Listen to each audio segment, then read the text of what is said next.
ಪೊಲೀಸರು ಬಂದು ಎಲ್ಲ ಕೇಳಿದ್ರು. ನಮ್ಮ ಹೆಸರು ಕೇಳೋಣ, ನಾವು ಅನಿಲ್ ಹೊಸಮನಿ ಅಂದೆವು. ಅವ್ರು ಸಾಗರ್ ಕಾಶಿ ಅಂದರು. ಮತ್ತು ಅವ್ರಿಗೆ ಪ್ರಕಾಶ್ ಅವ್ರಿಗೆ ಕೇಳಿದ್ರು, ಅವರು ಪ್ರಕಾಶ್ ಸಾವಂತ್ ಅಂದರು. ಮತ್ತು ಅವನಿಗೆ ರಾಹುಲ್ ನಂದಕುಮಾರ್ ಅಟವಾಲೆ ಅಂತಂದವ. ನಮ್ಮ 4-5 ಮಂದಿಗೆ ಸ್ಟೇಷನ್ ಕರ್ಕೊಂಡು ಹೋದ್ರು ನಮ್ಗೆ. ಇದು ಏನಾಯಿತು ವ್ಯವಹಾರ ಅಂತ ಕೇಳೋಣ.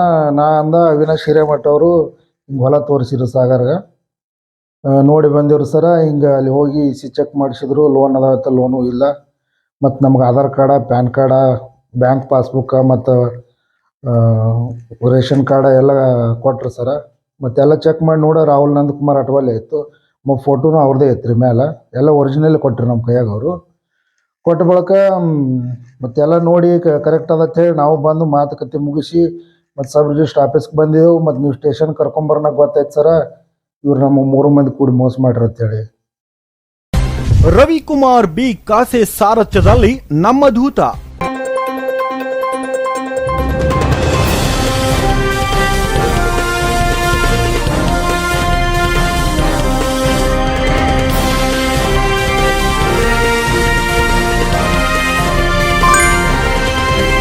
ಪ್ರಪಂಚ ನಾವೊಂದುಕೊಂಡಷ್ಟು ಸರಳ ಸುಲಭವಾಗಿಲ್ಲ. ದಿನೇ ದಿನೇ ಕ್ರೈಮ್ಗಳು ಹೆಚ್ಚುತ್ತಾ ಸಾಗುತ್ತಿವೆ. ದಿನಾಲು ಮಾಧ್ಯಮಗಳು ಪ್ರಸರಣಗೊಳಿಸುವ ಸುದ್ದಿಗಳಲ್ಲಿ ಸುಲಿಗೆ, ವಂಚನೆಯ ಪ್ರಕರಣಗಳು ಹೆಚ್ಚಾಗಿ ಕಾಣುತ್ತಿವೆ. ಸೈಬರ್ ಕ್ರೈಮ್ಗಳಿಗೆ ಕೊನೆಯಿಲ್ಲದಂತಾಗಿದೆ. ಯಾರದ್ದೋ ಆಸ್ತಿಗೆ ಯಾರೋ ಮಾಲೀಕರು. ಇಂತಹ ಪ್ರಕರಣಗಳು ದಿನೇ ದಿನೇ ಹೆಚ್ಚಾಗುತ್ತಿವೆ. ನಕಲಿ ದಾಖಲೆ ಸೃಷ್ಟಿಸಿ ಯಾಮಾರಿಸುವ ದಂಧೆಕೋರರಿಗೆ ಕಡಿವಾಣ ಹಾಕುವಲ್ಲಿ ನಮ್ಮ ಕರ್ನಾಟಕದ ಪೊಲೀಸರು ಎಚ್ಚೆತ್ತುಕೊಳ್ಳಬೇಕು. ಬಲವಾದ ಸಾಕ್ಷಿಗಳು ಇದ್ದರೂ ಪೊಲೀಸ್ ಅಧಿಕಾರಿಗಳು ಎಫ್ಐಆರ್ ದಾಖಲಿಸಲು ಹಿಂದೇಟು ಹಾಕಲು ಕಾರಣವೇನೋ ಗೊತ್ತಿಲ್ಲ. ಅದೇ ರೀ ನಮ್ಮ ಸಚಿವ MB ಪಾಟೀಲರು ವಿಜಯಪುರದ ಆಡಳಿತ ಮುಂದಿಟ್ಟುಕೊಂಡು ಭೂಗಳರಿಗೆ ಕಡಿವಾಣ ಹಾಕುತ್ತೇವೆ, ನಕಲಿ ಮಾಲೀಕರ ಮೇಲೆ ದೂರು ದಾಖಲಿಸಿಕೊಂಡು ನಿರ್ದಾಕ್ಷಿಣ ಕ್ರಮ ತೆಗೆದುಕೊಳ್ಳುತ್ತೇವೆ ಎಂದು ಮಾಧ್ಯಮದವರ ಮುಂದೆ ಫೋಜು ಕೊಟ್ಟು AC ರೂಮ್ನಲ್ಲಿ ಜಮ್ಮಂತ ಕೂತು ಬಿಟ್ಟರು.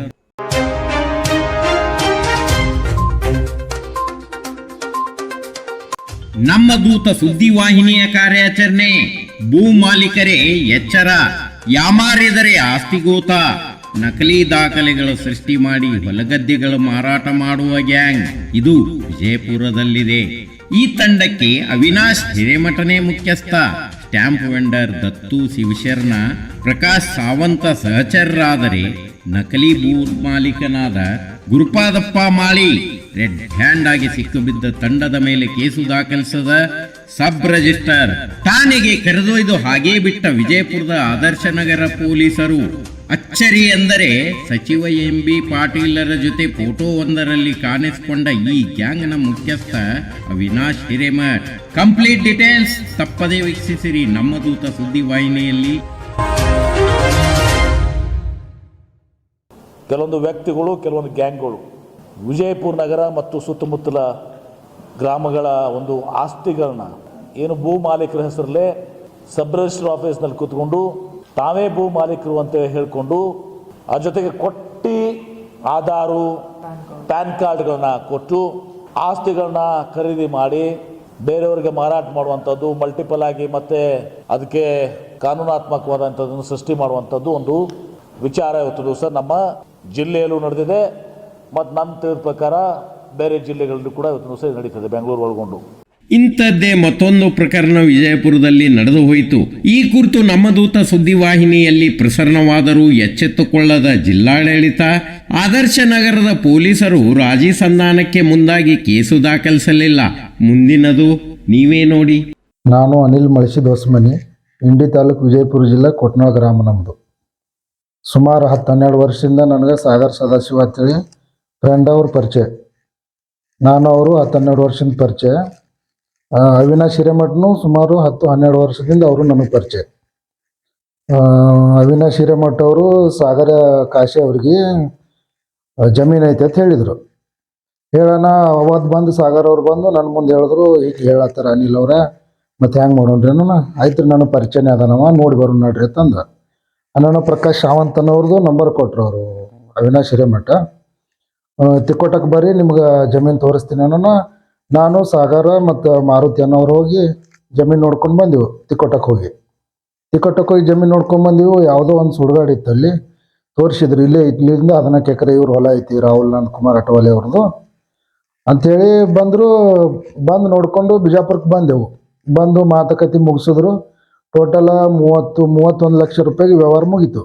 ಮುಗಿದ ನಂತರ ಇಂಥ ದಿನ ನಾವು ಖರೀದಿ ಇಟ್ಕೋತೇವ್ರಿ, ನಮ್ಗೀಗ ಸ್ವಲ್ಪ ರೊಕ್ಕದ ಪ್ರಾಬ್ಲಮ್ ಅದ, ಒಂದಷ್ಟು ಅಡ್ವಾನ್ಸ್ ಕೊಡ್ರಿ ಅಂತಂದರು. ಅವಾಗ ಸಾಗರ್ ಅವರು ಅವ್ರು ಬೇಡ್ದಂಗೆ 7 ಲಕ್ಷ 2 ಲಕ್ಷ 5 ಲಕ್ಷ ಹಿಂಗೆ ಹಾಕಿ ಒಂದು 13.5 ಲಕ್ಷ ರೂಪಾಯಿ ಕೊಟ್ಟಿದ್ರು ಅಷ್ಟೊತ್ತರಲ್ಲಿ ಕೂಡ. ಮೇ ತಿಂಗಳಾಗ ನನ್ನ ಫ್ರೆಂಡಿಂದು ಮದುವೆ ಇತ್ತು, ಅಂದ್ರೆ ಅವಿನಾಶ ಹಿರೇಮಠ ಅವ್ರ ತಮ್ಮಂದು ಮದುವೆ ಇತ್ತು. ಮದುವೆ ದಿವಸ ಅವ್ರು ಖರೀದಿ ಇಟ್ಕೊಂಡ್ರು.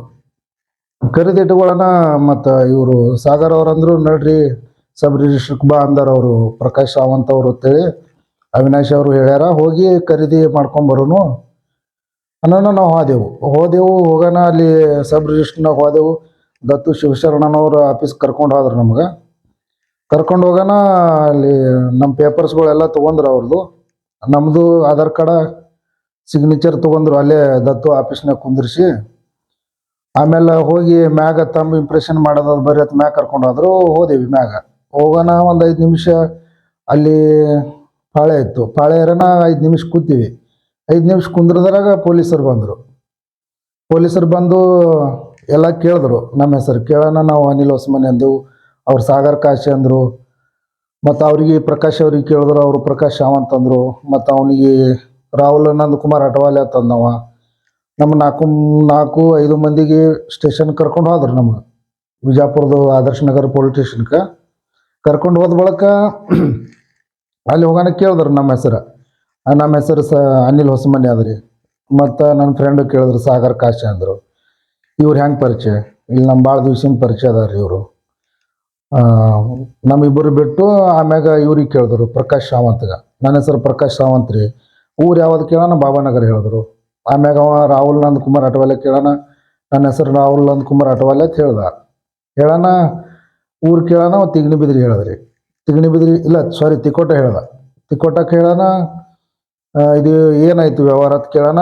ನಾ ಅಂದ ಅವಿನಾಶ್ ಹಿರೇಮಠ ಅವರು ಹಿಂಗೆ ಹೊಲ ತೋರಿಸಿದ್ರು ಸಾಗರ್ಗೆ, ನೋಡಿ ಬಂದಿವ್ರು ಸರ. ಹಿಂಗೆ ಅಲ್ಲಿ ಹೋಗಿ ಚೆಕ್ ಮಾಡಿಸಿದ್ರು, ಲೋನ್ ಅದಾವತ್ತ, ಲೋನು ಇಲ್ಲ. ಮತ್ತು ನಮ್ಗೆ Aadhaar card, PAN card, bank passbook ಮತ್ತು ರೇಷನ್ ಕಾರ್ಡ ಎಲ್ಲ ಕೊಟ್ರು ಸರ. ಮತ್ತೆಲ್ಲ ಚೆಕ್ ಮಾಡಿ ನೋಡ ರಾಹುಲ್ ನಂದಕುಮಾರ್ ಅಟವಾಲೆ ಇತ್ತು. ಫೋಟೋನು ಅವ್ರದ್ದೇ ಇತ್ತು ರೀ ಮೇಲೆ. ಎಲ್ಲ ಒರಿಜಿನಲ್ ಕೊಟ್ಟರು ನಮ್ಮ ಕೈಯಾಗ ಅವರು. ಕೊಟ್ಟ ಬಳಿಕ ಮತ್ತೆಲ್ಲ ನೋಡಿ ಕರೆಕ್ಟ್ ಅದ ಹೇಳಿ ನಾವು ಬಂದು ಮಾತುಕತೆ ಮುಗಿಸಿ ಮತ್ತು ಸಬ್ ರಿಜಿಸ್ಟ್ರ್ ಆಫೀಸ್ಗೆ ಬಂದಿದ್ದೆವು. ಮತ್ತು ನೀವು ಸ್ಟೇಷನ್ ಕರ್ಕೊಂಬರೋನಾಗ ಗೊತ್ತಾಯ್ತು ಸರ, ಇವ್ರು ನಮ್ಮ 3 ಮಂದಿ ಕೂಡಿ ಮೋಸ ಮಾಡ್ರಿ ಅಂತೇಳಿ. ಆಟತನ ನಮ್ಗೆ ಗೊತ್ತಾಗಿಲ್ಲ. ಅದ್ರದಿಂದ ನಮಗೂ ಬೇಜಾರೈತೆ ಸರ. ಈಗ ನನ್ನಿಂದ ಪರಿಚಯ ಮಾಡಿಸ್ಕೊಟ್ಟ ನಮ್ಮ ಫ್ರೆಂಡ್ ಹಿಂಗೆ ಮಾಡ್ದ ಅಂತೇಳಿ ನನಗೆ ಭಾಳ ಬೇಜಾರಾಯ್ತು ರೀ ಅವಾಗ.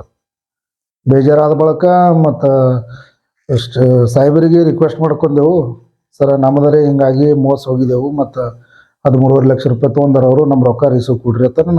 ಸಾಹೇಬ್ರು ಅಂದರು, ಆಯ್ತಪ್ಪ ನಿಮ್ಮನ್ನ ರೊಕ್ಕ ರಿಸೀವ್ ಕೊಡ್ತೀನಿ, ಇವತ್ತು ಇವ್ರಿಗೆ ಒಂದಿನ ವಿಚಾರಣೆ ಮಾಡ್ತೀನಿ, ನೀವು ನಾಳೆಗೆ ಬರ್ರಿ ಸ್ಟೇಷನ್ಗೆ ಅಂದರು. ಮತ್ತು ನಾಳೆ ಸ್ಟೇಷನ್ಗೆ ಹೋಗೋಣ. ಏಟ್ ತೊಗೊಂಡಾರ ರೊಕ್ಕನ? 13.5 ಲಕ್ಷ ರೂಪಾಯಿ ತೊಗೊಂಡಾರ ಅಂತ ಹೇಳಿದೆವ್ರಿ ನಾವು. ಹೇಳೋಣ, ಮತ್ತು ಅವರು ಆಯ್ತು ನಿಮ್ಮ ರೊಕ್ಕನ ಇಸ್ಕೊ ಕೊಡ್ತಾ, ಅದು ನೀವೇನ್ರಿ ಸೆಟಲ್ಮೆಂಟ್ ಮಾಡ್ಕೊಳ್ಳೋದಿದ್ರೆ ಮಾಡ್ಕೊಳ್ಳಿ, ಮತ್ತು ಬಗೆಹರಿಲಿಲ್ಲ ನಾ ಇಸ್ಕೊ ಕೊಡ್ತೀನಿ ರೊಕ್ಕ ಅಂತಂದ್ರು ಸರ್ PSI ಸಾಹೇಬರು. ಮತ್ತು ನಾವು ಹೊರಗೆ ಬಂದು ಮಾತಾಡೋಣ. ಇವ್ರು ಅಂದರು, ಇಲ್ಲ ನಮ್ಗೆ ಸ್ವಲ್ಪ ದಿವ್ಸ ಟೈಮ್ ಕೊಡ್ರಿ, ನಾನು ನಿಮ್ಗೆ ಅಮೌಂಟ್ ಕೊಡ್ತೇವೆ ಅನ್ನೋಣ. ಆಯಿತು, ನೀವು ಸ್ವಲ್ಪ ದಿವ್ಸ ಅಂದ್ರೆ ನಮಗೆ ಆದಷ್ಟು ಜಲ್ದಿ ಕೊಡ್ರಿ ಅಂತ ನಾವು ಟೈಮ್ ಕೊಟ್ಟೆವು. ಅದ್ರಾಗ ಇವರು ಒಮ್ಮೆ ಅನ್ಕೋತೀಗ ಒಂದು 6-7 ಲಕ್ಷ ರೂಪಾಯಿ ಕೊಟ್ಟರು ಅವರು 7-8 ತಿಂಗಳಿಂದ ನಾವು ಬೆನ್ನು ಹತ್ತಿ. ಈಗ ಸದ್ಯದ ಪರಿಸ್ಥಿತಿಯಾಗ 10 ರೂಪಾಯಿನೂ ಅವ್ರು ಕೊಡತ್ತಿಲ್ಲ. ಅವರು ಸಾಗರ್ ಕಾಶಿ ಅವರು ಆ ಕಡೆ ಈ ಕಡೆ ಅಡ್ಜಸ್ಟ್ ಮಾಡಿ ಅವ್ರ ಫ್ರೆಂಡ್ ಕಡೆ ಇಸ್ಕೊಂಡು ಎಲ್ಲ ರೊಕ್ಕ ಕೊಟ್ಟಾರ ಅವರು. ಈಗ ಅವ್ರಿಗೆ ಕೇಳಿ ಬೇಸರಾಗಿ ಅವ್ರಿಗೆ ಸಿಕ್ಕಾಪಟ್ಟಿ ತ್ರಾಸ ಆಗ್ಲತ್ತದ. ತ್ರಾಸಾಗನ ಅವರು ಏನ್ರಿ ನನಗೆ ನಿಮ್ಮಿಂದ ಮಾಡಿಸ್ಕೊಟ್ರಿ ಪರಿಚಯ ಹಿಂಗೆ ಮಾಡ್ದ ಅಂತೇಳಿ ನನಗೆ ಪದೇ ಹೇಳೋಣ, ನನಗೆ ಬೇಜಾರಾಗೋದು. ಅವರು ನಾವು ಕೂಡಿ ಅವ್ರ ಹಿಂದೆ ಅಲ್ದಾಡಿ ಸಾಕಾಯ್ತು. ಇನ್ನು ಸ್ಟೇಷನ್ ಕರೆ ಹೋಗಿ FIR ಮಾಡಿಸೋದು ನಡ್ರಿ ಸಾಗರ್ ಅವ್ರನ್ನ. ಹೋದೆವು ಸ್ಟೇಷನ್ಗೆ ಹೋಗೋಣ. ಸಾಹೇಬ್ರಂದರು ಆಯಿತು ನಾ ಕರೆಸಿ ಅವ್ರಿಗೆ ಹೇಳಿಸ್ತೀನಿ, ರೊಕ್ಕ ಕೊಡಿಸ್ತೀನಿ ಅಂತಂದರು. ಒಂದು 2-3 ಸರಿ ಹಿಂಗೆ ಹೇಳಿದ್ರು. ಮತ್ತು ನಾವು FIR ತೋರಿಸ್ಯಾರ, ಅವ್ರು ರೊಕ್ಕ ಕೊಡ್ತಾರ ಅಂದ್ರೆ ನಮ್ಗೆ ಸಾಕಾಗಿತ್ತು ರೀ. ಈಗ ಅವ್ರ ಕಾಲಾಗ ಅವ್ರು FIRನೂ ತೊಗೊಳಿಲ್ಲ. ನಮ್ಗೆ ತಿರ್ಗಾಡಿ ಸಾಕಾಗಿ ಬೆಂಬಿಡದ ಭೂತವಾಗಿ ಬೆನ್ನು ಹತ್ತಿ ವಿಜಯಪುರ ನ್ಯಾಯಾಲಯ ಮೆಟ್ಟಿಲಿಗೆ ಏರಿದ ಸಾಗರ್ ಕಾಸೆ ಖಾಸಗಿ ದೂರು ದಾಖಲಿಸಿದ ಪರಿಣಾಮ ಎಫ್ಐಆರ್ ದಾಖಲಿಸಲು ನಿರಾಕರಿಸಿದ ಆದರ್ಶ್ ನಗರದ ಪೊಲೀಸ್ ಠಾಣೆಯಲ್ಲಿಯೇ ಎಫ್ಐಆರ್ ದಾಖಲಾಗಿ ನಿಟ್ಟುಸಿರು ಬಿಡುವಂತಾಗಿದೆ. ರವಿಕುಮಾರ್ ಬಿ ಕಾಸೆ ಸಾರಥ್ಯದಲ್ಲಿ ನಮ್ಮ ದೂತ ಸಮಾಜದ ಸಮತೋಲನವನ್ನ ಕಾಯ್ದುಕೊಂಡು ಜನತೆಗೆ ನ್ಯಾಯದ ಜೊತೆ ನೆಮ್ಮದಿಯ ಬದುಕಿಗೆ ಮುಕ್ತ ಅವಕಾಶ ಕಲ್ಪಿಸುವುದು ಮಾಧ್ಯಮದ ಹೊಣೆಗಾರಿಕೆ. ಹಾದಿ ತಪ್ಪಿದ ನಾಯಕರು, ದಾರಿ ತಪ್ಪಿಸುವ ಸಾಮಾಜಿಕ ಸಮಸ್ಯೆ, ಮೇರೆ ಮೀರಿದ ಭ್ರಷ್ಟಾಚಾರ, ಬಡ ಮಧ್ಯಮ ಜನರ ಮೇಲಾಗುವ ಹಲ್ಲೆ, ಅಧಿಕಾರಿಗಳ ಜನಪ್ರತಿನಿಧಿಗಳ ಅಕ್ರಮ ಸಂಪತ್ತಿನ ಮಾಹಿತಿಯೊಂದಿಗೆ ನೇರ ಸುದ್ದಿ ಮಾಧ್ಯಮವಾಗಿ ಸೌರಭ ನ್ಯೂಸ್. ದಿಟ್ಟ ವರದಿಗಳೊಂದಿಗೆ ನಮ್ಮ ದೂತ ನ್ಯೂಸ್, ನಿರಂತರವಾಗಿ ದೂತ 24x7 ನ್ಯೂಸ್.